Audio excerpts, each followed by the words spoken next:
আমি আজাহাৰ দিছোঁ বৰ্তমান আপোনালোক সকলোৱে হয়তো সংবাদ মেলৰ জৰিয়তে দেখিবলৈ পাই আছে যে দুলীয়াজান কাণ্ডৰ লগত জড়িত থকা যিটো BN সিঙৰ যিটো পেট্ৰল পাম্প সেই পেট্ৰল পাম্পৰ এগৰাকী পৰিচালক বুলি আমি শুনিবলৈ পাইছোঁ পৰিচালক নে ঝাৰু মৰা মানুহ আমি নাজানো সেই মানুহজনে মিণ্টু শইকীয়া নামৰ যিজন যুৱক সেই যুৱকজনে বীৰ লাচিত খানাৰ ওপৰত যি এক মিছা তেখেতে অভিযোগ আনিছে এই অভিযোগ সম্পূৰ্ণৰূপে ব্যৰ্থ অভিযোগ আৰু ইয়াৰ পৰা এটা স্পষ্টভাৱে কৈ দিব বিচাৰিছোঁ যে অসমীয়া লোক হৈ মিণ্টু শইকীয়াই অসমীয়াৰ বিৰুদ্ধে যি মাত মাতিছে বা অসমীয়াৰ বিৰুদ্ধে যি সংগ্ৰামৰ তেখেতে পাতনি মেলিছে এই সংগ্ৰাম কিন্তু বহুত দূৰলৈকে যাব আৰু অসমীয়া যুৱক হিচাপে তেখেতক এটা কথা স্পষ্টভাৱে জনাই দিছোঁ যে এইখন অসম আৰু অসমীয়াৰ লগত থাকক তেখেতে যিটো অভিযোগ আনিছে এই অভিযোগক লৈ আমি এজাহাৰ দিছোঁ কাৰণ কেলৈ বীৰ লাচিত সেনাৰ প্ৰত্যেকজন সৈনিক বীৰ লাচিত সেনাৰ সকলোবিলাক সৈনিকে এই বিষয়টোক লৈ ক্ষোভান্বিত হৈ আছে যিটো এটা মিছা অভিযোগ গতিকে সেই অভিযোগটোলৈ সকলোবিলাক লোকে ক্ষোভান্বিত হৈ আছে আইনে সকলোবিলাক বিচাৰ কৰিব আমি সেইটো কাৰণে আজি আহি আজাহাৰ দিছোঁ আমাৰ অসমৰ বিভিন্ন প্ৰান্তে প্ৰান্তে যিবিলাক আমাৰ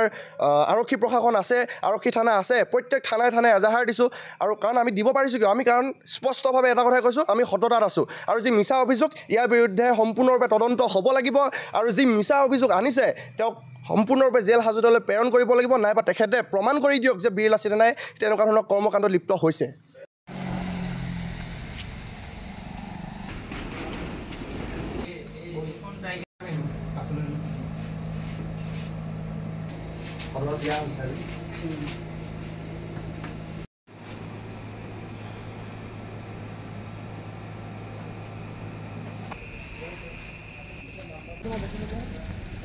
আমি আজাহাৰ দিছোঁ বৰ্তমান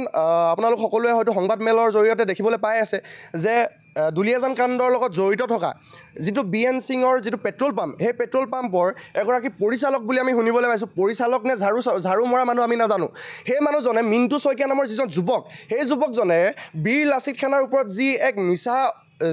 তেখেতে অভিযোগ আনিছে এই অভিযোগ সম্পূৰ্ণৰূপে ব্যৰ্থ অভিযোগ আৰু ইয়াৰ পৰা এটা স্পষ্টভাৱে কৈ দিব বিচাৰিছোঁ যে অসমীয়া লোক হৈ মিণ্টু শইকীয়াই অসমীয়াৰ বিৰুদ্ধে যি মাত মাতিছে বা অসমীয়াৰ বিৰুদ্ধে যি সংগ্ৰামৰ তেখেতে পাতনি মেলিছে এই সংগ্ৰাম কিন্তু বহুত দূৰলৈকে যাব আৰু অসমীয়া যুৱক হিচাপে তেখেতক এটা কথা স্পষ্টভাৱে জনাই দিছোঁ যে এইখন অসম আৰু অসমীয়াৰ লগত থাকক তেখেতে যিটো অভিযোগ আনিছে এই অভিযোগক লৈ আমি এজাহাৰ দিছোঁ কাৰণ কেলৈ বীৰ লাচিত সেনাৰ প্ৰত্যেকজন সৈনিক বীৰ লাচিত সেনাৰ সকলোবিলাক সৈনিকে এই বিষয়টোক লৈ ক্ষোভান্বিত হৈ আছে যিটো এটা মিছা অভিযোগ গতিকে সেই অভিযোগটোলৈ সকলোবিলাক লোকে ক্ষোভান্বিত হৈ আছে আইনে সকলোবিলাক বিচাৰ কৰিব আমি সেইটো কাৰণে আজি আহি আজাহাৰ দিছোঁ আমাৰ অসমৰ বিভিন্ন প্ৰান্তে প্ৰান্তে যিবিলাক আমাৰ আৰক্ষী প্ৰশাসন আছে আৰক্ষী থানা আছে প্ৰত্যেক থানাই থানাই আজাহাৰ দিছোঁ আৰু কাৰণ আমি দিব পাৰিছোঁ কিয় আমি কাৰণ স্পষ্টভাৱে এটা কথাই কৈছোঁ আমি সততাত আছোঁ আৰু যি মিছা অভিযোগ ইয়াৰ বিৰুদ্ধে সম্পূৰ্ণৰূপে তদন্ত হ'ব লাগিব আৰু যি মিছা অভিযোগ আনিছে তেওঁক সম্পূৰ্ণৰূপে জেল হাজতলৈ প্ৰেৰণ কৰিব লাগিব নাইবা তেখেতে প্ৰমাণ কৰি দিয়ক যে বীৰ লাচিত সেনাই তেনেকুৱা ধৰণৰ কৰ্মকাণ্ড লিপ্ত হৈছে